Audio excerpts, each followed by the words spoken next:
보셨어요? 좋아요, 구독, 알람 설정까지.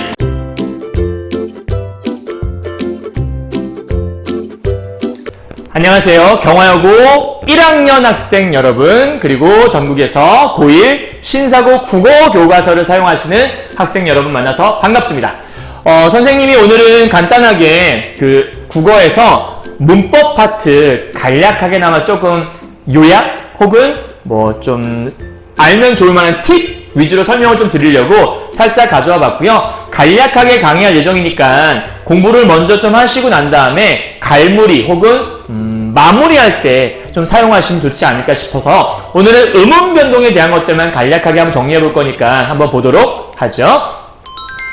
우선 신사고 그 국어 교과서에 보시면 161페이지에 국어의 자음체계에 대한 부분이 있을 거예요. 그러니까 이 부분들이 시험에 나온다고 한다면 대개는 어떤 것들이 나올 수 있냐면 이 좋은 방법, 즉 파열음은 빵 터지는 음들이죠. 그래서 대개는 여기 제일 대표적인 그 음들을 어떻게 볼 수 있냐면 여기 있는 그드브라고 해요. 그드브. 즉 이 그드브 뒤에 오는 음들은 소리가 빵 하고 터질 수밖에 없어요. 가령 예를 들면 여러분 국밥이라는 단어가 있잖아요. 이렇게.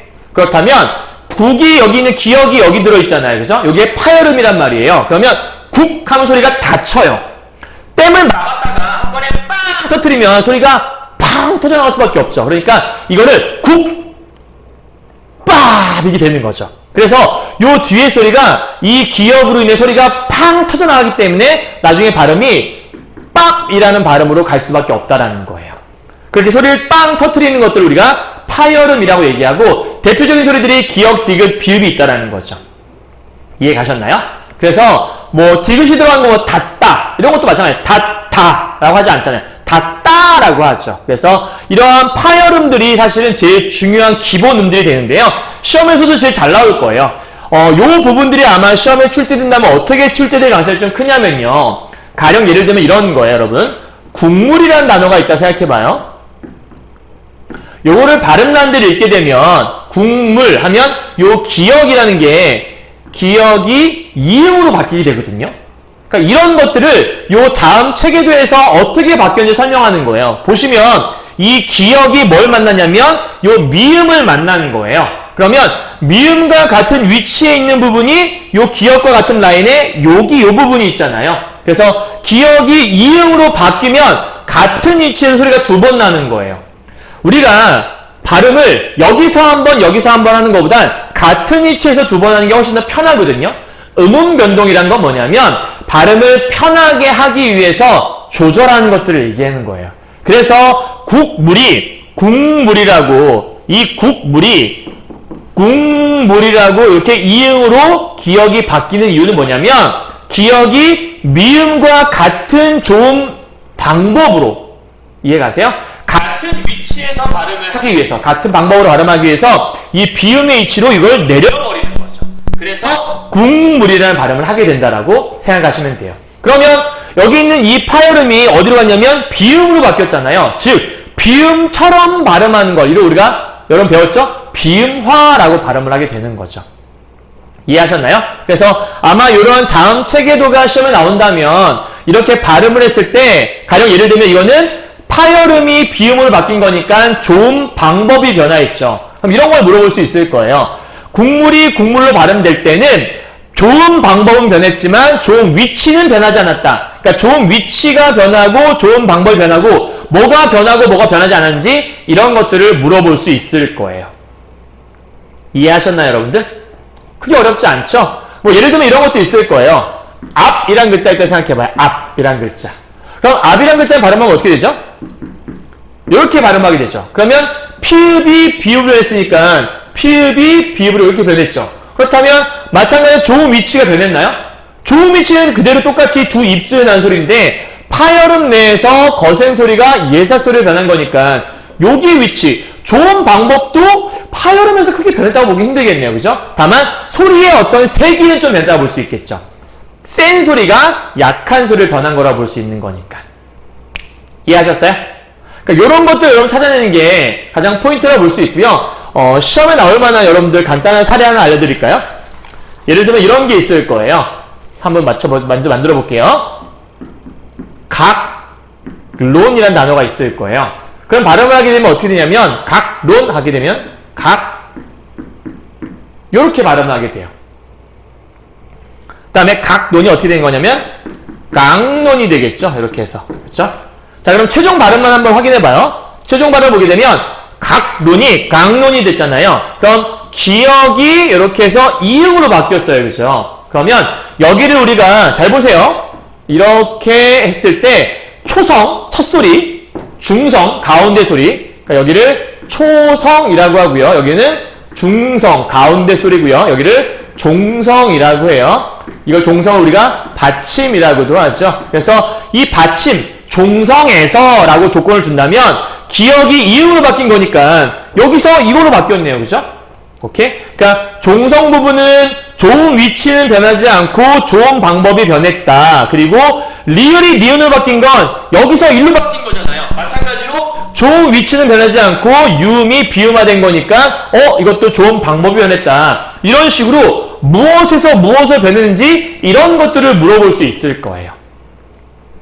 이해하셨나요? 크게 어렵지 않을 거예요. 그러니까 여러분들 나중에 시험 볼 때 일단 중요한 거는 여러분이 본 단어를 올바르게 발음하는 게 좀 먼저 필요하겠죠. 그리고 되게 수능 같은 경우에는 올바른 발음을 줘요. 그리고 그 발음들을 서로 비교하는 연습을 이제 하게 되는 거죠. 자, 그러면 간단하게 이런 자음 체계도에 대한 것들을 머릿속에 살짝 알아두시면 좋을 것 같고요. 사실 이거 외우는 방법이 있는데 그거는 여러분은 아마 수업 시간에 선생님들 알려주셨을걸요. 그래서 그 방법대로 외우는 게 좋기 때문에 따로 설명드리지 않을게요. 나중에 선생님한테 문법 정식으로 배울 때 그때 설명드리도록 하고요. 자, 이 교과서 부분 설명드릴 건데요. 162페이지 가시면 의문의 변동에 대한 부분이 있어요. 자, 의문의 변동에는 비음화, 유음화, 구개음화, 된소리되기, 두음법칙, 거센소리되기, 모음 탈락, 반모음 첨가 등이 있다라고 설명되어 있는데 이 음음 변동을 크게 4가지로 구분해 볼 수 있어요. 첫 번째는 바뀌는 거, 교체라고 하고요. 그 다음에 없어지는 건 탈락이라고 하는 게 있고요. 그 다음에 두 개가 합쳐지는 건 우리가 축약, 줄어드는 거죠. 두 개가 하나 줄어드는 거니까 축약이라고 볼 수 있고 마지막 하나는 더해지는 걸 첨가라고 할 수 있어요. 그래서 이 교체는 변하는 게 없고요. 탈락과 축약은 마이너스 1개가 되고요. 혹은 2개가 되면 마이너스가 되고요. 그 다음에 첨가는 플러스가 된다. 이렇게 여러분 이해하시면 될 것 같아요. 그래서 여기서 좀 찝어보자면 어디까지 끊으면 되냐면 여기까지 이렇게 끊어보시고요. 그 다음에 이렇게 끊어보시고 이렇게 끊어보시면 될 것 같아요. 그래서 비음화부터 시작해서 두음법칙까지 부분은 전부 다 뭐에 해당되는 거냐면 바뀌는, 교체에 해당하는 거고요. 거센소리 대기라는 것들은 축약에 해당돼요. 왜냐하면 기역이 히읗을 만나면 키읔이 되는 이런 거 얘기하는 거예요. 두 개가 만나 하나로 줄었다. 그럼 모음 탈락 같은 경우에는 탈락이니까 얘는 진짜 말 그대로 탈락이라고 볼 수 있겠죠. 이건 좀 이따 설명드릴게요. 그 다음에 반모음 첨가는 첨가니까 더해지는 것들. 그래서 교체, 축약, 탈락, 여기는 첨가. 이렇게 크게 4범주로 나눌 수 있다는 거 잘 기억하시면 될 것 같아요. 자, 이런 현상은 중요한 건 발음을 쉽게, 편리하게 하거나 표현을 명료하게 하기 위해서라고 얘기했죠. 그러니까 지금 여기서부터 여기까지 이렇게 줄 묶으시면 이게 바로 이 음음 변동의 이유에 대한 걸 설명하는 거고요. 이걸 통해서 음음 변동을 왜 이해해야 하는 거지? 우리말을 올바르게 발음하기 위해서. 이게 음음 변동의 이유라고 볼 수 있는 부분이겠죠. 그럼 구체적으로 비음화부터 하나씩 살짝 살펴보도록 하죠. 지금 선생님이 간단하게 지금 설명할 거라서 여러분들한테 좀 팁 위주로 설명을 좀 이렇게 서머리하는 식으로 드릴 거니까 간략하게 보세요. 자, 여러분 밥물이라는 단어가 있어요. 발음하게 되면 밥물이 되죠. 그럼 어떻게 된 거냐면 요 비읍이라는 게 미음으로 이렇게 해서 어떻게 됐죠? 바뀌었죠? 그러니까 여기는 이 비음화는 뭐에 해당되는 거냐면 교체에 해당하는 부분이라고 볼 수 있어요. 그죠? 그럼 비음화가 뭐냐? 파열음인 비음이, 오케이? 자, 파열음인 비읍이 비음인 미음의 영향을 받아서 미음으로 바뀌었다. 비음화잖아요. 여러분, 남성화라고 하면 남성처럼 변하는 거죠. 그럼 비음화는 비음처럼 변하는 거예요. 비음처럼 비음으로 변하는 모습. 따라서 원래는 비음이 아니었던 게 비음의 영향을 받아서 비음으로 변했다라고 얘기하는 거고요. 그러한 비음이 아닌 자음이 비음으로 바뀌었기 때문에 비음화라고 한다. 그럼 만약에 유음이 아니었던 게 유음으로 바뀌면 유음화가 되겠죠. 국외음이 아닌 것이 국외음으로 바뀌면 국외음화가 되겠죠. 간단하죠? 그래서 비음화는 기역, 디귿, 비읍 이런 것들이 니은, 미음을 만나서 이응, 미음, 미음으로 바뀌는 현상을 얘기한다고 하는데 이렇게 글로 써 있으면 되게 어려워요. 그래서 이걸 간단하게나마 좀 이렇게 표 같은 걸로 그려보는 거죠. 그드브가 느무를 만나서 어머나 이렇게 기억하시면 돼요. 그드브가 느무를 만나서 어머나 하는 부분인 거예요. 뭐 우리 학교에서 어떤 선생님이 이렇게 가르치시기도 하더라고요. 길바닥에서 어떤 놈을 만났더니 어머나 하고 놀랐다. 되게 기발한 생각이지 않습니까? 어쨌든 그드브가 느무를 만나서 어머나 하는 모습이 하나의 비음화라고 볼 수 있고요. 또 하나를 보자면 기역과 비읍 혹은 미음과 이응이라고 하는 게 니을을 만나서 니은으로 바뀌는 이렇게 두 가지 머릿속에 살짝 담아두시면 되는데 선생님은 그냥 편의상 비음화 1, 비음화 2라고 보통 애들한테 설명을 많이 하거든요. 자, 중요한 건 위의 부분을 앞에 있는 이것이 이 둘 중에 하나로 변하는 거고요. 밑에 있는 것들은 얘네는 안 변해요. 여기는 얘가 여기로 변하는 모습이에요. 그래서 어디가 변하는지 잘 살펴보시면 어렵지 않은데요. 자, 반물의 경우는 비읍이니까 이거 아니면 이거일 거거든요. 근데 뒤에 물에 미음이 왔잖아요. 그러면 여기 미음이 없으니까 여기 미음이 있네요. 그죠? 그러니까 지금 현재 이 비읍과 미음이 만난 상황이라 보면 되는 거겠죠. 그럴 때 비읍과 미음이 만났으니까 이 비읍이라는 게 이 세 개 중에 하나로 변한다는 거예요. 그럴 때 빵물, 반물, 반물 뭐가 편해요? 발음했을 때 미음이 제일 편하죠. 그러니까 여기는 미음으로 이렇게 변해버린 거예요. 아까 설명했지만 비슷한 위치로 내려간다고 생각하시면 될 것 같아요. 혹시 기억나세요? 여기서 여기 있는 이 비읍이 여기로 내려가는 거죠. 왜냐하면 비읍이 미음을 만났는데 비읍 발음하고 이거 발음하려면 그러니까 비읍, 미음 이렇게 발음하면 힘들잖아요. 무 이렇게 하면 힘들잖아요. 그래서 여기 발음하고 여기 발음을 일치시켜서 똑같은 부분에 두 번 발음하면 훨씬 더 편하니까 이런 걸 설명한다고 보시면 될 것 같아요. 이해하셨죠? 그래서 비음화 머릿속에 기억해주세요. 그드브가 느무를 만나서 어머나 하는 부분하고요. 그 다음에 금으브가 르를 만나서 그 르가 느가 되는 현상. 어떤 예가 있을까? 살짝 좀 찾아보시면 뭐가 있을까? 여기 있네요. 협력이라는 단어를 볼까요? 그러면 여기다 살짝 볼게요. 여러분 보세요. 협력이라는 단어를 보게 되면 여기 비읍이 있고 리을이 들어가 있죠? 비읍 다음에 리을이에요. 여긴 리을이 없잖아요. 그죠? 그러니까 비읍 다음에 리을이 오게 되면 리을이 먼저 니은으로 바뀐다고 했잖아요. 그럼 요게 비읍은 그대로 있는 상태에서 이렇게 니은으로 이렇게 먼저 한번 바뀌게 되겠죠? 자, 여기서 끝나면 안 돼요, 여러분들. 되게 간단한 거고 시험에서 가장 기본 사항이 나오는 거죠. 자, 비읍과 니은인데요. 이 위로 올라가 보시면 비읍 다음에 니은이 와 있잖아요. 그러면 다시 비음화 2가 끝난 후에 비음화 1으로 가는 거겠죠. 비음화 1, 2의 개념은 없어요, 여러분. 지금 선생님이 지금 약간 만들어낸 거라고 보시면 돼요.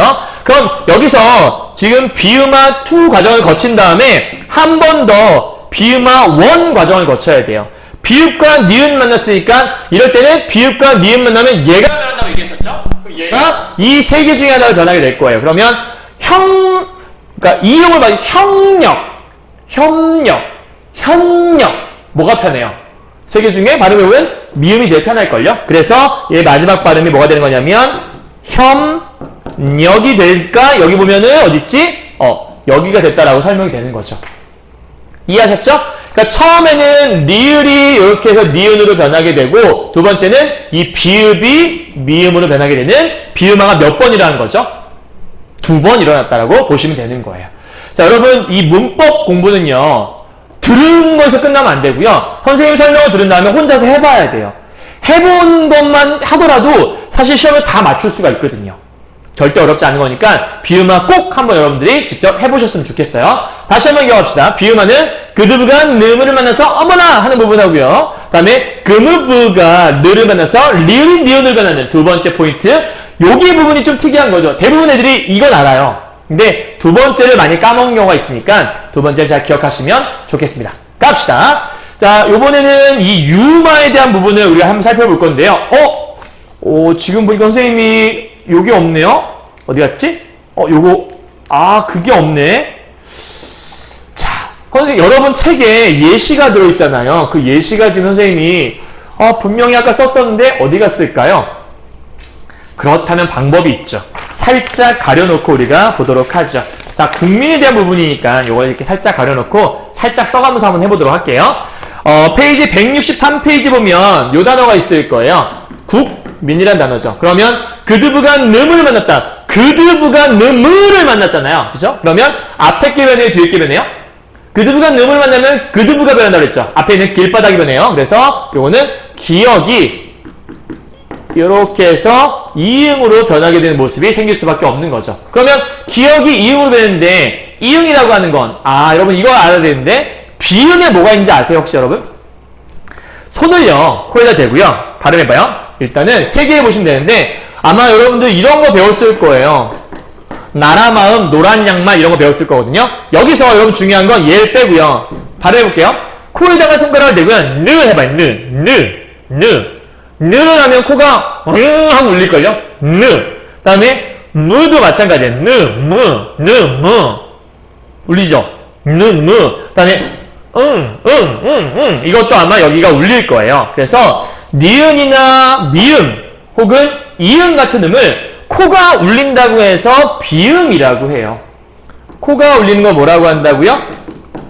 코를 이용해내는 비음이라고 하는 거고요. 아까 우리가 지웠던 그 리을 리을은 공기가 혀 옆으로 이렇게 굴러가는 소리거든요. 그래서 굴러가는 흐를 유자를 써서 유음이라고 하는 거예요.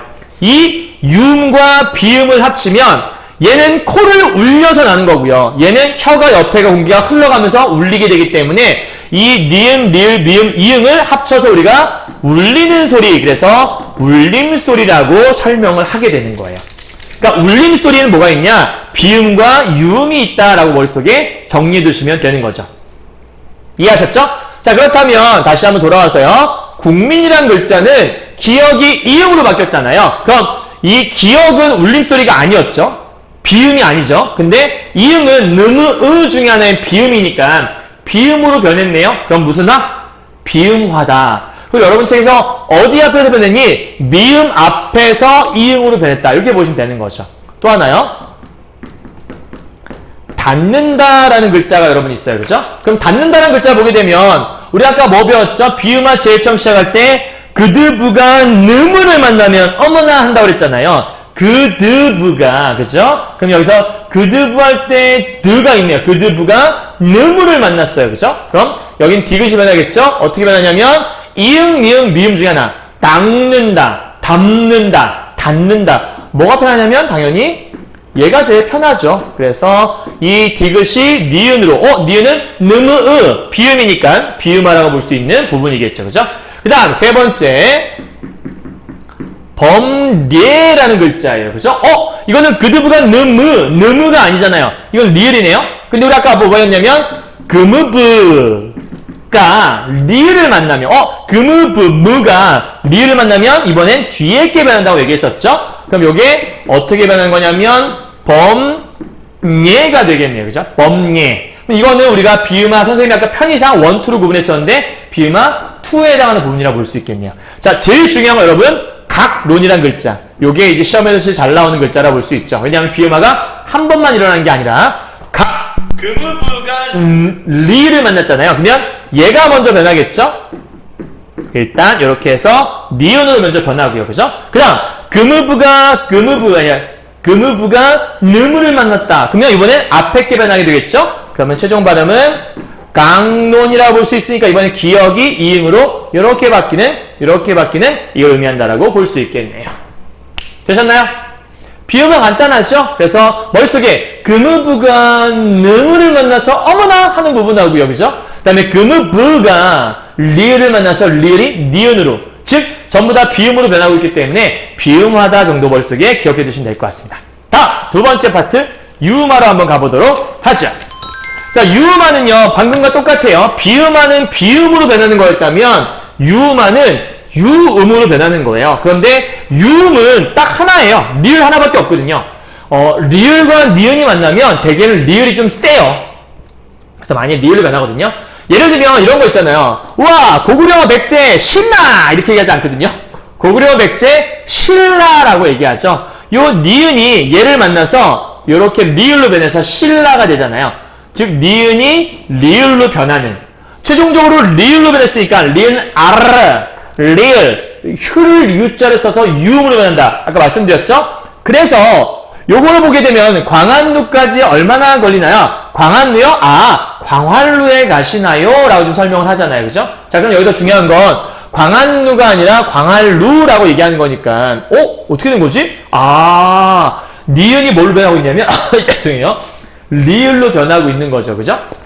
그래서 어떻게 되는 거냐면 원래 글자가 광, 한, 루라는 글자였잖아요. 이때 니은과 리을이 만났을 때 요 리을이 니은으로 이렇게 바뀌면 안 되고요. 얘가 리을로 바뀌어서 광할루 이렇게 얘기를 해야 된다라고 설명하는 거죠. 여기 보시면 비음인 니은이 유음인 리을의 앞과 뒤에 있을 때, 자, 이걸 좀 간단하게 정리하면 이렇게 되는 거예요. 니은이 리을을 만났을 때 얘가 이렇게 변하는 것, 이렇게. 혹은 리을이 앞에 오고 니은이 뒤에 왔을 때도 마찬가지로 이렇게 해서 얘가 이렇게 변하는 것. 쉽게 말하면 니은이 리을의 앞에 있든 뒤에 있든 리을로 변하게 되면 유음화라고 하는구나. 그럼 니은이 리을로 바뀌는 거니까 이 유음화도 교체 첨가 탈락 축약 중에 교체에 들어가는 거라 볼 수 있겠네요. 그죠? 이해하셨죠? 자, 그리고 여러분 책에서 여기서 지금 뒤에 있는 게 변하잖아요? 그러면 이게 이렇게 흘러가게 변하는 거니까 이렇게 흘러가면서 뒤에 게 자연스럽게 변했죠. 그러니까 순행, 그러니까 자연스러운 방향으로 변했다. 그래서 얘를 순행적 유음화라고 얘기하고요. 순행적 유음화라고 얘기하고, 얘는 이렇게 변하려고 하다가 돌아와서 얘가 오히려 변해버린 거잖아요. 거꾸로요. 그죠? 그러니까 자연스럽게 흘러가서 뒤에 놈을 변화시켰어야 되는데 흘러가다가 갑자기 뒤에 놈은 가만히 있고 앞에 놈이 변했단 말이에요. 거꾸로 뒤집어진 거죠. 이런 걸 우리가 다른 말로 역행적 유음하다라고 설명을 하는 파트예요. 그래서 학교 선생님이 알려주신 대로 보시면 되고요. 설명하셨으면 기억하시고 안 하셨으면 넘기셔도 됩니다. 이해가셨죠? 가죠? 자, 그러면 이 발음 어떻게 되는 거냐? 우와, 칼날이네요. 선생님이 아까 얘기했지만 니은과 리을이 만나면 대개는 리을이 센 경우가 많다라고 설명드렸죠? 그러니까 이때의 발음은 칼 뭐가 될까요? 니은이 리을로 해서 칼날이라고 해야 되겠죠? 그래서 지금 니은이 뭘로 변한 거냐면 리을로 변하는 모습. 이거는 요거 뒤에서 변한 거니까 리을 뒤에서 변했구나. 그럼 얘 같은 경우는 관련이 아니니까요. 그죠? 그럼 얘는 발음을 관련이라고 하는 거고, 얘는 지금 잠깐만 지울게요. 이렇게 해서요. 여러분, 니은 뒤에 있는 게 이렇게 변했고 얘는 앞에 있는 게 변했으니까 얘는 마찬가지로 똑같이 변했으나 뒤에 있는 리을 때문에, 따라서 얘는 리을 앞에서, 즉 리을 앞에 있는 얘가 변한 거니까 리을 앞에서 변했다, 리을 뒤에서 변했다, 이렇게 설명하시면 간단하게 정리가 되는 겁니다. 자, 여기까지가 비음화와 유음화에 대한 얘기라고 설명하는 거고요. 이 비음화와 유음화를 우리가 흔히 합쳐서 자음동화라고 보통 설명을 하기도 해요. 알아두시면 좋을 것 같아요. 다음 세 번째요. 국유음화예요. 비음화가 비음으로 변하는 거고 유음화가 유음으로 변하는 거라면 국유음화는 국유음으로 변하는 거라고 볼 수 있겠죠. 간단하죠? 볼게요. 논이랑 밭이랑 시험에서는 이런 걸 100% 물어볼 수밖에 없어요. 왜냐하면 선생님들의 주요 출제 요소 중에 하나가 바로 이런 거 있는 거거든요. 보세요. 얘하고 가장 큰 차이점이 있는데요. 자, 국유음화는 여기서 포인트 잡으셔야 돼요. 조건을 잘 보셔야 돼요, 여러분. 실질 형태소의 끝자음 디귿 티읕이라고 돼 있어요. 형식 형태소, 여기다가 여러분 별표를 빡 하고 치시면 됩니다. 형식 형태소의 첫 모음이나 반모음이를 이렇게 우리가 설명을 해요. 이게 반모음이에요. 알았죠? 그러니까 모음인데 반은 모음이고 반은 자음이다. 그래서 어떤 책에서는 반자음이라고 하기도 하고 반모음이라고 하기도 하는데 어쨌든 이거는 알려주신 거에 따라서 보시면 되고요. 여기서 병국의 지읒치읒으로 지읒치읒 중학교 때 이런 거 배웠을 거예요. 그죠? 디귿이나 티읕이 모음 이를 만나서 지읒이나 치읒이 된다 라고 설명했죠. 근데 이때 지읒치읒을 우리가 무슨 음이냐면 경국의 음이라고 했죠. 그러니까 국의 음화의 정확한 명칭은 원래는 경국의 음화예요. 그래서 이걸 우리가 구개음이라고 하기 때문에 구개음으로 변했다? 구개음화. 그럼 얘도 마찬가지로 앞에서 말했던 것처럼 교체에 해당하는 부분이라고 볼 수 있겠죠. 바뀌는 거니까요. 디귿이나 티읕이 지읒, 치읓으로 변화하는 거니까. 되게 디귿은 지읒이 되고 티읕은 치읓이 된 경우가 많죠. 여러분은 뭐 같이, 굳이 이런 거 맨날 봤을 거예요. 그죠? 근데 학교 시험에서는 이제 이런 걸 물어본다는 거죠. 자, 중요한 건 그럼 실질 형태소는 뭐고 형식 형태소는 뭐냐? 이게 중요한 거거든요. 그래서 형식 형태소에는 우리가 흔히 조사나 어미 따위를 우리가 형식 형태소라고 보통 얘기를 많이 해요. 그리고 실질 형태소는 실질적인 의미가 있는 단어들을 얘기하는 거거든요. 근데 보세요. 논이랑 밭이랑 다 둘러보고 그러면 논이랑 밭이랑 그럼 요 이랑 할 때 이거 있잖아요. 너랑 나랑은 할 때 너랑 나랑 할 때 그 이랑이에요. 그러니까 이 이랑은 우리가 조사가 되는 거잖아요. 조사. 근데 여기 보면 저쪽 밭 이랑에는 감자를 심으려 해요. 여기 보니까 조사가 여기 따로 있어요. 그럼 얘 이랑은 조사가 아니고요. 이때 이랑은 실질적인 명사예요. 그러니까 얘는 실질 형태소라고 볼 수 있는 거고 이 조사는 아까 뭐라고 했죠? 형식 형태소라고 얘기했죠. 그렇기 때문에 여기서 말하는 실질 형태소 뒤에 형식 형태소가 온다고 했으니까 실질 형태소가 여기 있는 이 밭은 진짜 뜻을 갖고 있잖아요. 그럼 얘는 실질적인 뜻이 있는 실질 형태소. 얘도 실질 형태소라고 볼 수 있는 거죠. 따라서 실질과 형식이 결합했어. 그럼 구개음의 조건이 딱 맞아 떨어지네요. 마침 형식 형태소 중에 여기 이가 들어가 있어요. 그죠? 그럼 얘는 구개음화가 일어날 수 있는 조건인 거죠. 그런데 얘는요. 이 이랑이 형식 형태소가 아니잖아요. 그러니까 얘를 우리가 얘처럼 똑같이 발음하면 안 된다라는 거예요. 그래서 위에 거는 밭 플러스 이랑인데 이 이랑이 조사, 형식 형태소잖아요. 그럼 티읕이 뭘로 바뀐다고요? 이를 만나서 여기는 치읓. 그래서 얘는 뭐가 되는 거냐면 치랑이 되는 거예요. 티읕이 치읓으로 변했고 이는 여기가 비어있는 거나 마찬가지니까 이렇게 붙은 거라 볼 수 있겠죠. 따라서 티읕이 치읓으로 변했다. 이렇게 보시면 되는 거예요. 이해 가셨어요? 정확히 얘기하면 이 밭이랑은 어떻게 된 거냐면 이거 잠깐 지울게요 여러분들. 이렇게 된다고 보시면 돼요. 밭 플러스 이랑이란 글자인데 이게 요게 비어있는 거라 그랬죠. 여기 쑥 들어가요. 티랑 이렇게 되는 거고요. 요 티읕이 이를 만났으니까 치랑이 되는 거거든요. 그래서 티읕이 치읓으로 이렇게 바뀌었다라고 설명하는 거예요. 이해하셨어요? 자, 그런데 이거는 이렇게 똑같이 구개음화가 되는 건데 제가 좀 달라요. 여러분 여기서는 시험 문제 잘 보셔야 돼요. 얘는 나올 수 있어요. 100% 나올 수밖에 없는 그런 문제인데 보시면 밭 플러스 이랑인데 얘 같은 경우에는 구개음화가 일어나는 게 아니라고 얘기했잖아요. 자, 실질 형태소가 왔을 경우에는 얘를 먼저 발음을 끝내야 돼요. 아마 수업 시간에 우리 책에 나와 있지 않지만 음절의 끝소리 규칙이라는 걸 배웠을 거예요. 아마 이런 거 배웠을걸요? 기역, 니은, 디귿, 리을, 미음, 비읍, 이응에서 가느다란 물방울, 뭐 그녀 다리만 봐요, 그놈 다리만 봐요, 뭐 이러면서 약간 좀 그놈 다리는 좀 약간 좀 너무 세속적이니까 가느다란 물방울 정도로 합시다. 가느다란 물방울이라고 하는 요 7개의 발음만 받침해서 날 수 있다. 쉽게 말하면 이런 거죠. 빛이라는 글자가 있지만 그리고 빛이라는 글자가 있지만 이 시옷과 치읓을 받침해서 날 수 있는 발음이 아니에요. 이 기역, 니은, 디귿, 리을, 미음, 비읍, 이응이라는 이 7개만 받침의 소리가 나거든요. 그래서 이건 둘 다 어떻게 발음되냐면 얘도 빛, 얘도 빛, 디귿이라는 대표음으로 발음이 난다. 그래서 요 기역, 니은, 디귿, 리을, 미음, 비읍, 이응이 대표 받침 소리라고 볼 수 있는 거죠. 이런 걸 우리가 뭐라고 하냐면 음절의 끝소리 규칙이라고 했던 거거든요. 그래서 중요한 거 잘 보셔야 돼요. 이거 헷갈리시면 이제 곤란해요. 여기처럼 실질 형태소 뒤에 실질 형태소가 오게 되면 이게 형식 형태소였다면 구개음화처럼 밭이랑이 되면 되는 거지만 실질이 오게 되면 얘 발음을 먼저 해결을 하고 넘어가야 돼요. 그럴 경우에는 얘를 음절의 끝소리를 먼저 일으키는 거죠. 그러면 첫 번째 밭 발음하면 티읕이 뭐로 발음되죠? 얘로 발음되는 거죠. 밭. 이해 가세요? 오케이? 밭.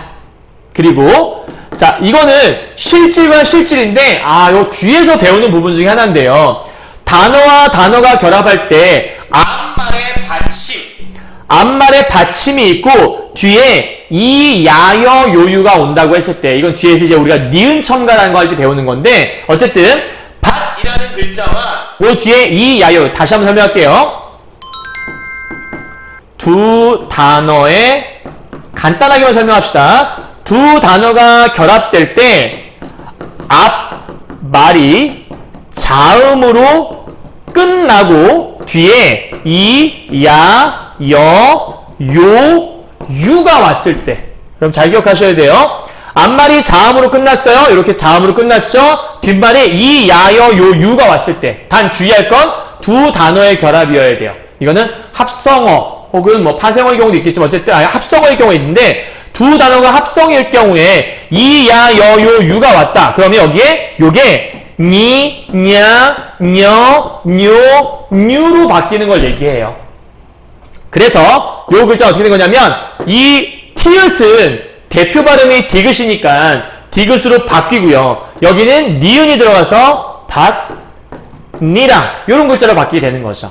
그러면 결국 여기서는 티읕이 디귿으로 바뀌었으니까 음절의 끝소리 규칙이라고 얘기하는 거고 교체, 바뀜이 일어났죠. 여기는 어떤 니은이 뿅 하고 생긴 거잖아요. 그러면 여기 자리에 니은이 들어간 거는 우리가 뭐라고 할 수 있냐면 첨가다라고 우리가 설명할 수 있는 부분이에요.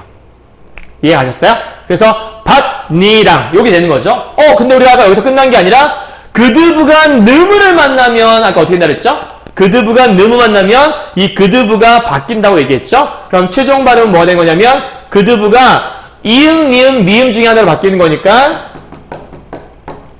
반니랑이라는 이 니은으로 이렇게 해서 이렇게 바뀌게 되는 거예요. 그래서 최종 발음이 반니랑이 된다라고 생각하시면 되는 겁니다. 이해하셨나요? 끝! 되게 어려워 보이지만 간단하게 하나씩 따져보면 그렇게 어렵지 않아요. 그래서 잘 생각해 보시고 꼼꼼하게 다시 한번 좀 읽어보시면 이해가 갈 거예요. 특히 반니랑이라는 글자는 그냥 글자 통째로 외우셔도 돼요. 그래서 요 글자가 이 글자가 될 경우에는 음절에 그러니까 정확히 좀 다시 한번 정리해 줄게요. 여러분이 나중에 공부하기 좀 쉽게 정리하려면 이렇게 정리하면 될 것 같아요. 차례대로 하나씩 해드릴게요.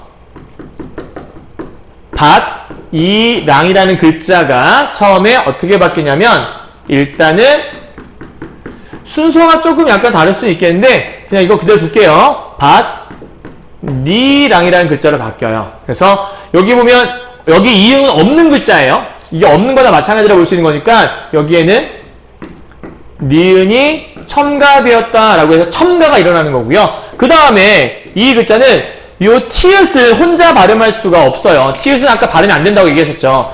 대표 발음이 뭐냐면 디귿으로 바뀌어서 밭, 니, 랑이라고 바뀌어야 돼요. 그러니까 여기에 들어갈 거는 뭐냐면 음절의 끝소리 규칙이 들어갔다라고 여러분들 설명을 하셔야 되고요. 자, 이제 마지막으로 그드브가 느무를 만나는 우리 제일 많이 일어나는 성 중에 하나가 비음화라고 설명드렸었죠. 여기 있는 밭, 니랑이라는 글자가 최종적으로 뭐가 되는 거냐면 반니랑이 되거든요. 요 디귿이 니은으로 바뀌었죠. 여기는 우리가 비음화가 일어났다라고 설명하는 부분인 거예요. 그러니까 여기서 첨가, 음절의 끝소리는 교체, 비음화도 교체. 그래서 첨가와 교체가 함께 일어나는 게 요 글자다라고 여러분 생각하시면 어렵지 않을 겁니다. 이해하셨나요? 자, 요거 잘 기억하시면 시험에 분명히 여러분 도움될 수 있을 거니까 잘 기억하세요. 자, 넘어가도록 하죠. 갑시다.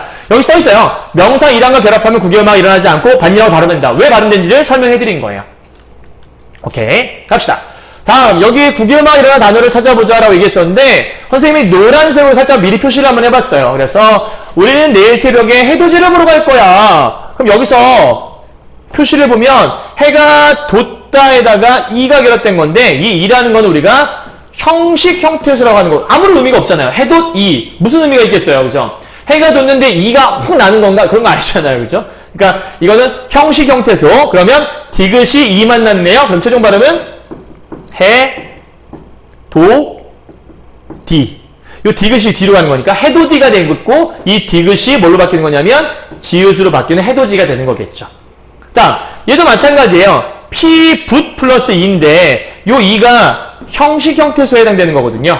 왜냐면 혼자 쓰는 건 아니니까요. 그래서 피, 붓, 이가 되는 거는 티읕이 이 만났으니까 최종 발음은 피부 T가 됐다가 요 T가 뭐로 바뀌는 거냐면 피부 치 이렇게 바뀐 거라고 보시면 될 것 같아요. 그래서 티읕이 치읓으로 바뀌었다. 그래서 구개음화는 교체에 해당한다라고 여러분 설명하시면 될 것 같습니다. 이해하셨나요? 여러분들 나중에 그 고2나 고3 올라가게 되면 여기서 조금 특이한 것도 배우기도 해요. 예를 들면 이런 건데요. 이런 글자예요. 그러니까 다치다라는 글자인데 사실은 디귿이 이거는 히를 만난 거죠. 이를 만난 게 아니거든요. 그러니까 이를 만났으면 이게 지읒으로 바뀌면 되는 건데 요 디귿과 히읗이 만나면 티읕이라는 글자로 바뀌게 돼요. 그래서 가면 다 티다가 되거든요. 그런데 우리가 아까 뭐라 했냐면 티읕이 이를 만나면 치읓으로 바뀐다고 그랬죠. 그럼 결과적으로는 다 치다 이거 발음하면 다치다 이렇게 발음하게 되는 거잖아요. 결국은 요 디귿이라는 게 시작해서 뭐로 바뀌었냐면 치읓이라는 음으로 바뀌었거든요. 근데 치읓은 우리가 알고 있기로 아까 구개음 중에 하나가 지읒, 치읓이 구개음이라고 얘기했죠. 그러니까 얘도 구개음으로 바뀐 거니까 이거를 이렇게 발음하는 것도 구개음화라고 할 수 있어요. 그래서 구개음화에는 디귿과 티읕이 디귿이 혹은 티읕이 이를 만나서 지읒, 치읓이 되는 건데 디귿은 지읒이 되고 티읕은 치읓이 되지만 이 디귿이 한 방에 치읓이 된 경우도 있다. 그럴 경우에는 히를 만나게 되면 이렇게 변하더라. 이 정도만 간단하게 사실 이 중간 과정이 또 따로 있긴 하지만 이렇게만 기억하시면 될 것 같습니다. 오케이 넘어가도록 할게요. 다음 된소리 대기 부분인데요. 이 된소리 대기 파트는 시험에서는 아마 여기서는 이런 걸 물어볼 수 있을 것 같아요. 물질을 너무 중요시하면 안 된다. 그랬더니 해녀가 물질을 마치고 그럼 이렇게 발음하면 똑같은 물질인데 발음 다르네? 왜? 얘는 물질, 얘는 물질이라고 했다라는 거예요. 뭐가 다른 거지 도대체? 이렇게 궁금할 수 있으니까 그 부분을 설명드리고자 하는 거예요. 자, 얘는 왜 물질일까? 얘는 왜 물질이 되는 걸까?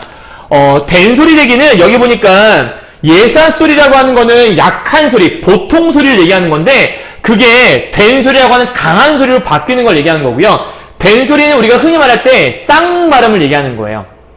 예를 들면 쌍시옷, 그다음에 뭐 쌍기역 이런 게 우리가 된소리 발음이라 볼 수 있는 거죠. 그럼 이 된소리가 나는 경우는 보통 우리 책에서 여러분 책에서는 4개를 설명하고 있으니까 선생님이 4개를 정리를 한번 해드릴게요.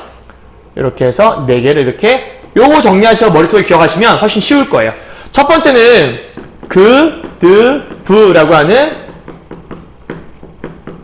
받침 뒤에 예사소리가 오게 되면 이 예사소리가 된소리가 되는 거예요. 아까 설명했어요. 그드브라고 하는 건 파열음이라고 얘기했죠. 그드브 소리를 막았다가 빵 터뜨리는 국밥 이렇게 밤길은 좀 다른 거니까 국밥 뭐 닫다 뭐 이런 것들 이해하셨어요? 약간 소리를 막았다가 빵 터뜨리는 음들 대표적인 것들이 여러분 책에는 안 써있는 것 같은데 뒤에 쪽에 있나요? 여러분 책에 보시니까 이런 거 있네요. 대표적으로 예를 들면 박사라는 글자를 봐요. 박, 기역, 박 소리 발음해봐요. 박 소리가 이어져요? 끊어져요? 박 소리가 끊어지죠. 그러니까 여기는 그드브라는 건 박, 닷, 밥 소리가 팍 막힌단 말이에요. 막았다가 뒤에 있는 발음을 박, 사 이렇게 발음하기 되게 힘들죠. 그러니까 박, 사 이렇게 발음하게 되는 거예요. 박, 사 아줌마 여기 국, 밥 하나 주세요 이렇게 발음하기 힘들잖아요. 국밥 하나 주세요 이렇게 얘기하는 거거든요. 그래서 요 발음은 요게 파열음이기 때문에 뒤에 소리를 빵 터뜨려서 발음을 박사라고 요 시옷을 쌍시옷을 이렇게 발음하는 걸 얘기하는 건데 언제 이런 발음이 나타나냐? 첫 번째는 그드브라고 하는 얘네들 우리가 아까 설명했던 파열음 받침 뒤에서 나타난다. 이게 1번 파트라 볼 수 있고요. 두 번째는 요게 이제 시험에서 여러분들 잘 보셔야 돼요. 어감 받침 니은이나 미음 뒤에 예사 소리가 오게 되면 이 예사 소리가 된 소리가 되는 경우가 있다는 얘기예요. 그래서 여러분들 이런 거 들어봤죠? 새 신을 신고 뛰어보자 팔짝 뭐 이런 노래가 있단 말이에요. 잘 들었죠? 그 새 신을 그러니까 신을 신고라고 할 때 이 신고가 있고요. 그 다음에 여러분 잘 보셔요. 간첩 신고할 때 신고가 있어요. 그럼 얘는 신고가 돼요. 발음할 때. 얘는 신고가 되거든요. 선생님 제가 간첩을 신고했어요 라고 하지 않나. 신고라고 하지 않고 신고했다고 하죠. 그럼 두 개의 차이점이 뭘까? 얘는 말 그대로 명사예요. 그런데 이 신고는 어디서 온 거냐면 신다라고 하는 이 동사에서 온 말이죠. 신발을 신다. 그래서 여기 보면 어간 받침이라고 있는데 여러분 문법 잘 모르시는 분들 여기서 이제 헷갈리시면 안 돼요. 어간이라고 하는 거 언제 쓰는 거냐면 이 어간이라는 거는 용언이라고 하는 쉽게 말하면 동사나 형용사에서 쓰는 개념이 어간이라고 하는 거죠. 이 간자가 줄기 간자예요. 우리가 식물 같은 거 볼 때 줄기는 이렇게 해서 줄기가 변해요, 안 변해요? 줄기는 늘 그대로 있어요, 그죠?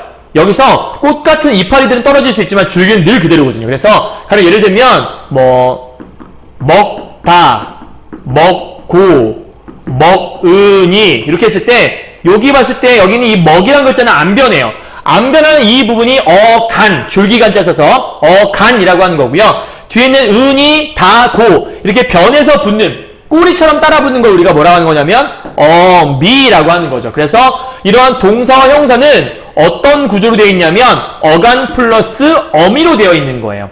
말을 좀 바꾸면 어간 받침이란 말을 쓰려면 동사나 형용사 같은 것들을 얘기해야 돼요. 물론 서술격조사 이다라는 것도 있긴 하지만 좀 쉽게 설명하면 동사나 형용사의 경우에만 어간이란 말을 쓸 수 있다. 그 얘기는 뭐냐면 좀 지울게요. 여기서 위에 있는 이 신고 얘는 신다라고 하는 동사에서 온 말이니까 얘는 어간 받침이란 말이 성립할 수 있어요. 근데 간접 신고는 얘는 명사니까 어간 받침이 아니잖아요. 그래서 얘는 신 발음할 때 지울게요. 얘는 받침이 신고가 되는 거고 얘는 명사니까 발음을 했을 때 신고라고 발음을 해야 되는 거예요. 이해 가셨어요? 그럼 예를 들면 내가 그녀를 안고해요, 안고해요. 그녀를 안고 할 때 그거는 안다라는 동사에서 온 말이잖아요. 그럼 걔는 어간 받침인 거니까 안고가 돼야 맞는 거겠죠. 어간 받침 안, 니은 받침 뒤에서는 오는 거니까. 내가 너를 닮고 싶어, 닮고 이거는 발음하게 되면 우리가 담이라고 발음하게 되죠. 그러면 닮다에서 온 거니까 닮고라는 것들은 닮다라고 하는 형사, 동사, 용언에서 온 말이라고 볼 수 있는 거니까 얘는 닮고 이렇게 발음을 해야 되는 거겠죠. 이해하셨죠? 요 두 번째가 제일 중요해요. 여러분 중요한 포인트 잊지 마세요. 자, 지울게요. 요거는 이렇게 해서. 다음 세 번째 된소리 대기는 어떤 게 있냐면 관형사형 어미. 여러분 책에 다 있는 말이에요. 선생님이 정리만 해주는 건데 관형사형 어미 그래서 리을 받침 뒤에서 예사 소리가 오게 되면 이게 된소리로 바뀌는 경우를 얘기하는 거예요. 예를 들면 여러분 책에 나와 있는 예시이긴 한데 예를 들면 뭐가 있냐면 이런 거죠. 내가 갈 곳이 없어. 자, 여러분 이게 관형사형 어미가 뭔지를 알아야 되거든요. 그러니까 어미라는 건 내가 뭐라 그랬냐면 동사나 형용사 뒤에 꼬리에 붙는 거라고 말씀드렸죠. 그런데 관형사, 여러분 관형사의 특징은 명사를 꾸며준다는 데 있어요. 머릿속에 기억해요. 문법은 외우고 있으면 다 맞출 수 있어요. 그런데 외우는 게 귀찮아서 안 외우니까 틀리는 거예요. 관형사는 뭘 꾸민다고요? 명사를 꾸미는, 수식하는 걸 얘기하는 거죠. 그래서 예를 들면 갈 곳이 없다라는 문장이 있다고 했을 때 얘는 어디서 온 거죠? 가다라고 하는 거에서 이 가다, 가고, 가니 할 때 이 가에서 온 말이에요. 여기에 뭐가 붙은 거냐면 리을이라는 게 붙은 거죠. 선생님이 으하고 리을 붙었잖아요. 예를 들면 먹다라는 단어 뒤에는 먹을 이렇게 붙일 수 있죠. 그런데 가다 플러스에는 가을이라는 말 하면 가을 이상하잖아요. 그러니까 그럴 경우에는 이 으 대신에 으는 생략되고 이렇게 리을 하나만 이렇게 분다 생각하면 되는 거죠. 갈, 먹을 이렇게 보시면 되는 거예요.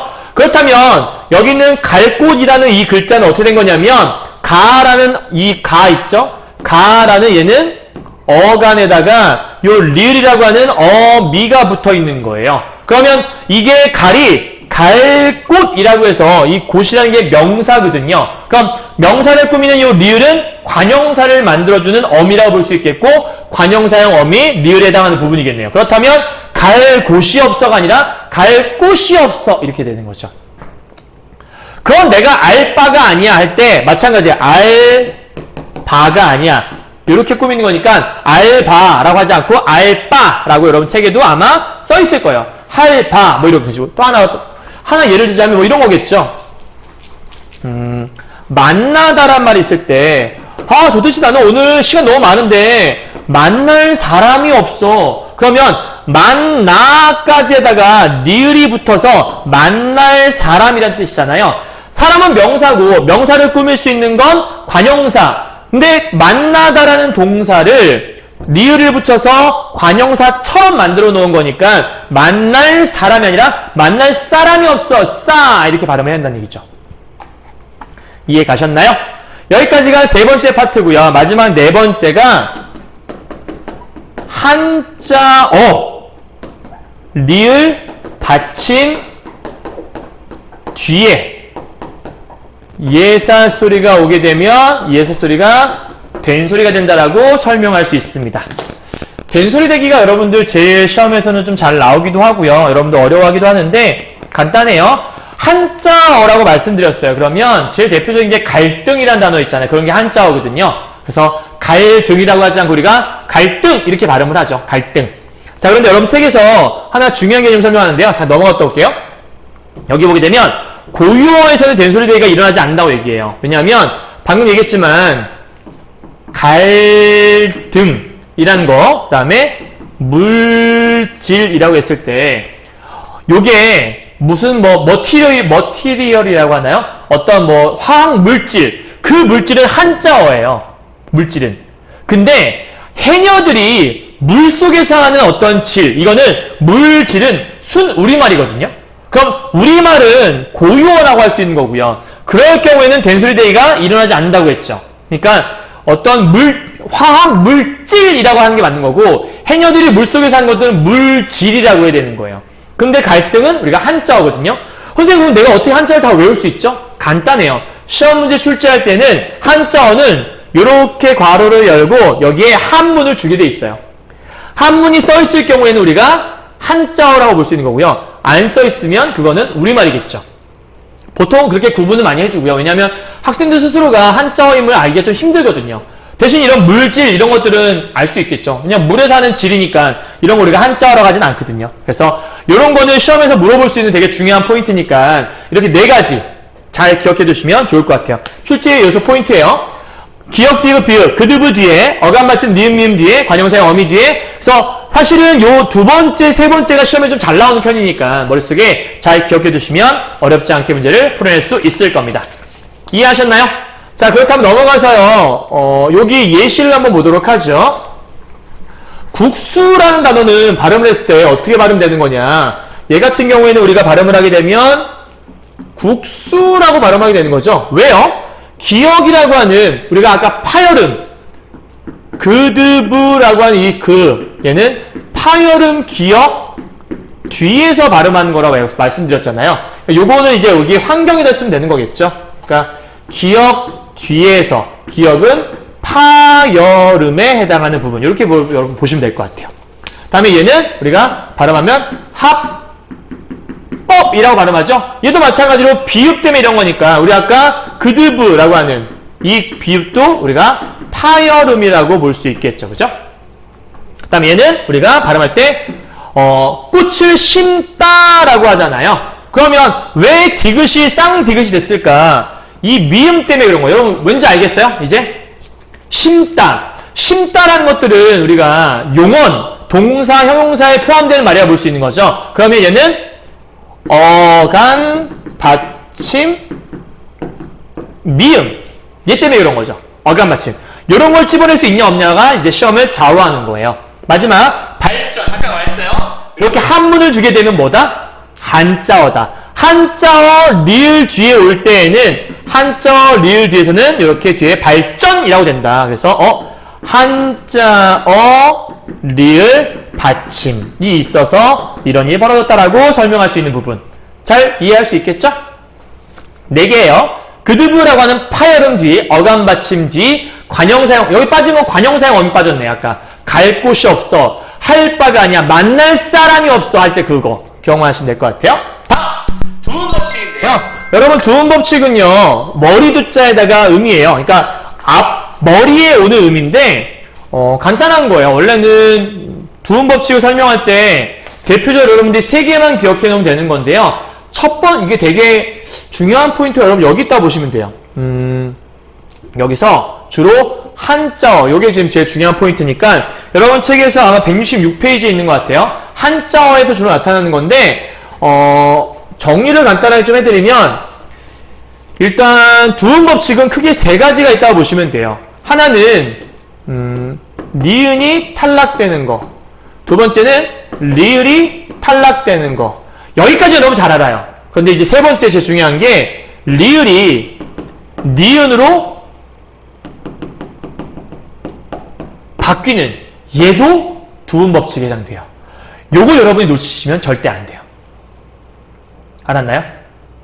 예를 들면 우리에겐 레일이 없어. 레일이 이게 올레자거든요. 올레. 그러니까 원래 한자에서 올레라고 하는데 요 리을을 이대로 발음하지 않고 어떻게 하냐면 내일이라고 하잖아요. 그래서 리을이 니은으로 바뀐 얘는 두음 법칙이라고 하는 거예요.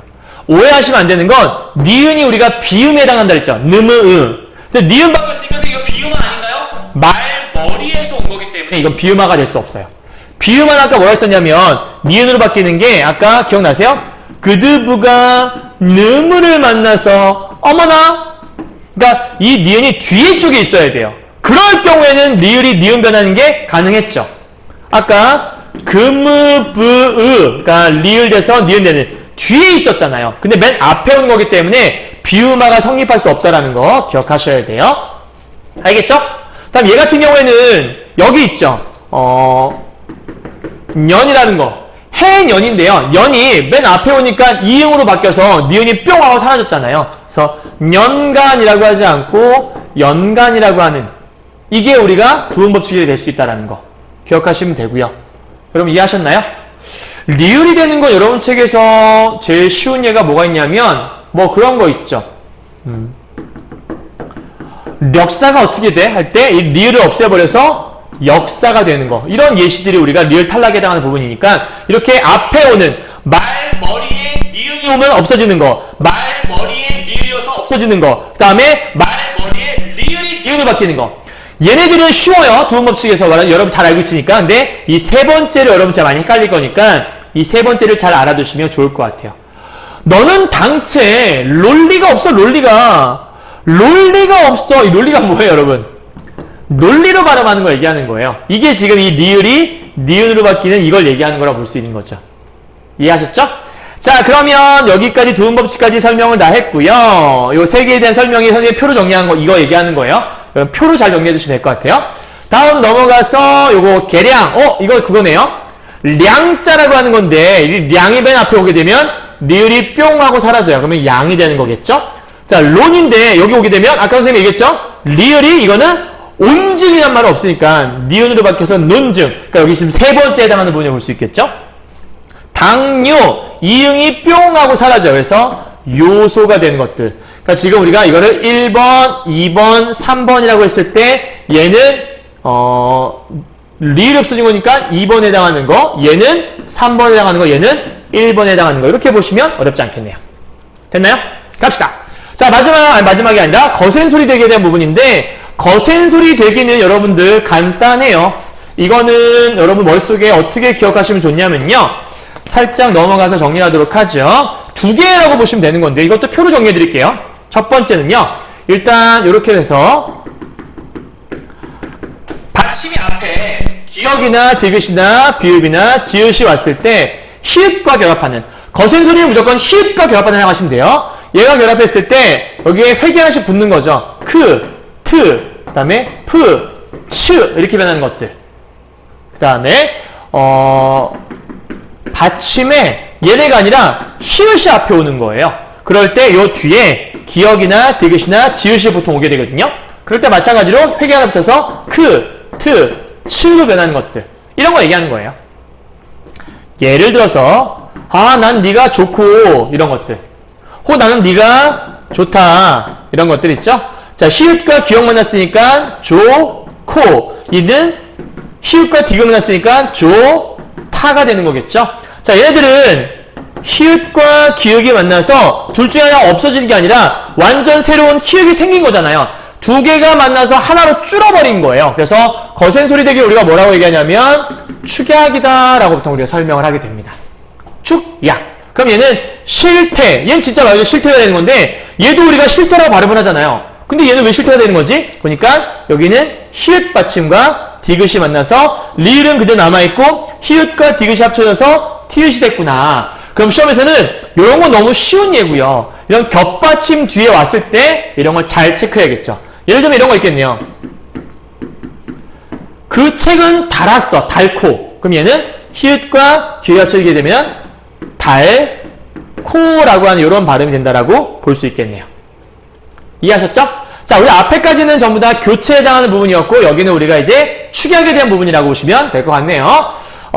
넘어갑시다. 여기 좋다 방금 다 말씀드렸죠?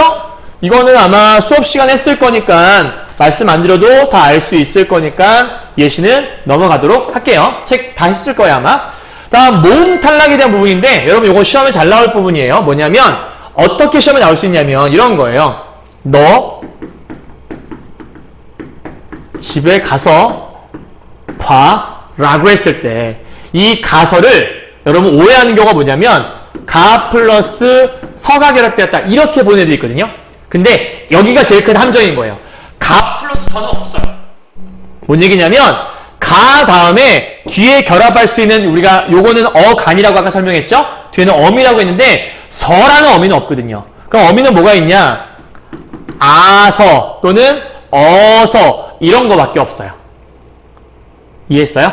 그래서 중요한 건 여기는 여기가 아가 두 번 나오잖아요. 그러면 내가 집에 가서 줄게 이렇게 얘기하지 않잖아요. 가서 줄게 이렇게 얘기하죠.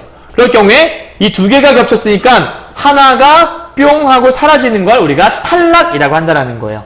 그래서 여기 보게 되면 가서는 우리가 가서가 되겠지만 이거는 가 플러스 서가 아니라 요 아 하나가 없어진 거다. 뭐 얘가 없어질 수도 있겠고 얘가 없어질 수도 있겠고 뭐가 없어지는지 정확히 알 수는 없지만 어쨌든 두 개가 그래서 아나 어로 끝나는 어간에 아나 어가 시작돼. 얘와 얘가 지금 두 번 겹치는 거잖아요. 그래서 이럴 경우에 우리가 얘기하는 걸 뭐라고 설명하는 거냐면 여기다가 동음이 탈락. 그러니까 똑같은 음이 두 번이니까 한 번 탈락한다 라고 보는 거고요. 하나 더 있는 사례가 있는데요. 예를 들면 여러분 책에 있는 이런 거 얘기하는 거예요. 내가 우리 엄마가 김치를 담가서 갖다 주었대요. 그럼 선생님 아까 얘기했지만 담가서의 원형은 뭐죠? 담가서의 원형은 담그다예요. 그죠? 그러니까 담그다에 뭐가 결합한 거냐면 아서가 결합한 거예요. 그럼 담그다, 담그니, 담그 뭐 여기서 다를 지우고 담그 플러스 아서가 되는 거거든요. 그럴 때 담그아서라고 하지 않고 담가서잖아요. 그럴 때 뭐가 없어졌냐면 으가 이렇게 없어졌죠. 지금 여기 으가 없어졌으니까 이거는 탈락이라고 하는 거죠. 그래서 여러분 책에서 보면 여기 이 사례가 있을 거예요. 자 보세요. 여기 보게 되면 서다에서 온 서 플러스 어서 그러면 얘와 얘가 지금 똑같은 거잖아요. 하나가 뿅하고 없어져서 우리가 서서가 되는 거고 이거는 탈락이다 라고 설명하는 거고요. 얘는 끄어서인데 우리가 TV를 꺼서라고 하잖아요. 그럼 여기는 얘가 뿅하고 없어진 거니까 탈락이라고 하는 거고요. 그럼 얘는 마찬가지로 담그아인데 뭐가 되죠? 담가가 되는 거니까 으가 이렇게 없어졌으니까 탈락이라고 설명할 수 있는 거네요. 그래서 동음 어나 아가 탈락하는 경우 혹은 으가 탈락하는 경우 이 두 가지밖에 없다는 것만 머릿속에 잘 기억해 두시면 되겠습니다. 이해하셨나요? 자 여기까지 정리했고요. 여러분 이제 마지막으로 하나만 더 해드릴 게 뭐가 있냐면 여기다 해드릴게요. 자음 체계도에 대한 걸 배웠으면 여러분 책에서 아마 모음 체계도에 대한 것들도 있을 거예요. 그래서 모음 체계도 얘기하게 되면 뭐 모음이 높이 있다. 고모음, 중모음, 저모음 있고 뭐 혀가 앞으로 간다, 뒤로 간다 해서 전설이냐 후설이냐 뭐 얘기하는 게 있고 그 다음에 입술을 동그랗게 하면 원순, 평평하게 하면 평순 이런 거 있을 거거든요. 그걸 간단하게 기억할 수 있는 방법을 알려드릴게요. 일단 먼저 아부터 시작하시면 돼요. 아.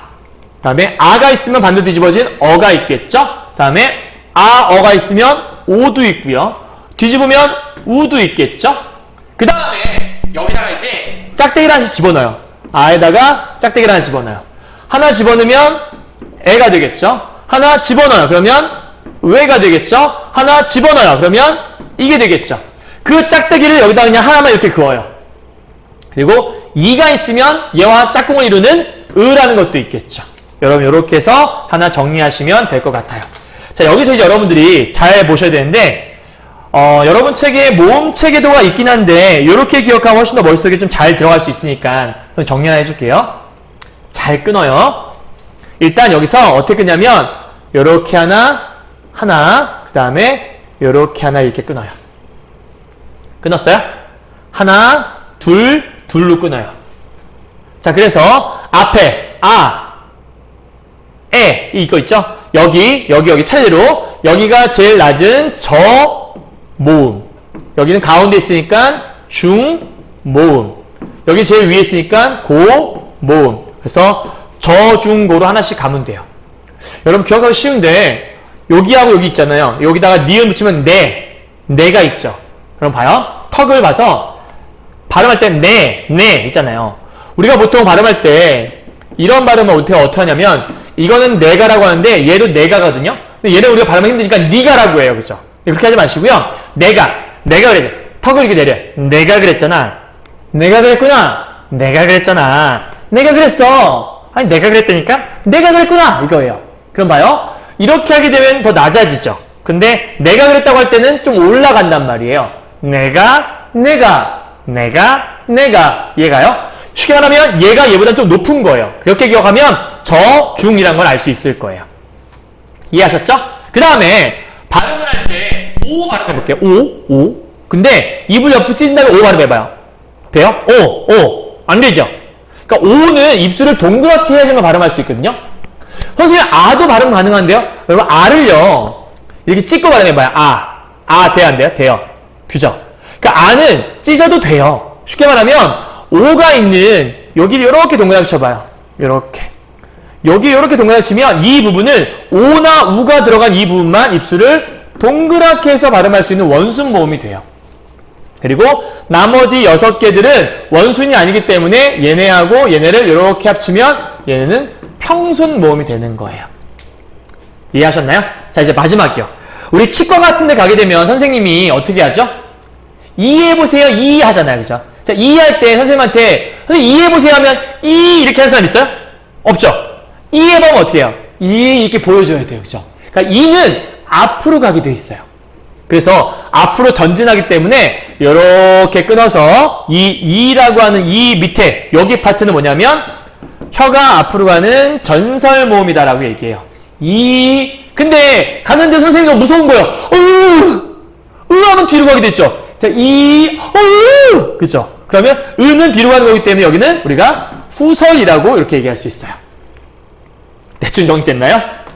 자, 그래서 정리하면 이렇게 해서 오, 그 다음에 여기는 짝대기 하나씩만 그어서 표시를 한 다음에 그 다음 여기서 하나, 두 개 끊어서 저, 중, 고로 가시면 되고요. 오나 우가 들어가는 것들은 원순 모음에 사용하시면 되고 요 두 개랑 하나를 이렇게 끊어서 평순 가시면 될 것 같고요. 마지막 여기는 할 때 전설 뒤로 물러가니까 후설 이렇게 기억하시면 전설, 후설도 알 수 있고 원순과 평순도 알 수 있고 저중고도 쉽게 이해할 수 있을 겁니다. 여기까지 정리하면 이라고 볼 수 있습니다. 대략 한 1시간 정도 이런 강의했는데요. 공부를 다 하신 상태에서 요즘도 여러분 지금 약간 갈무리처럼 보시면 다 머릿속에 쉽게 이해할 수 있으니까 잘 기억하시고 시험 잘 보셨으면 좋겠습니다. 오늘 저녁에 여러분 보실 시간 있는지 모르겠어요. 최대한 한번 잘 보실 수 있으면 보시면 좋을 것 같습니다. 화이팅! 내일 시험 잘 보시고요. 경화고 학생들 그리고 신사고 국어 교과서 쓰시는 분들 전부 다 화이팅입니다. 수고하셨습니다.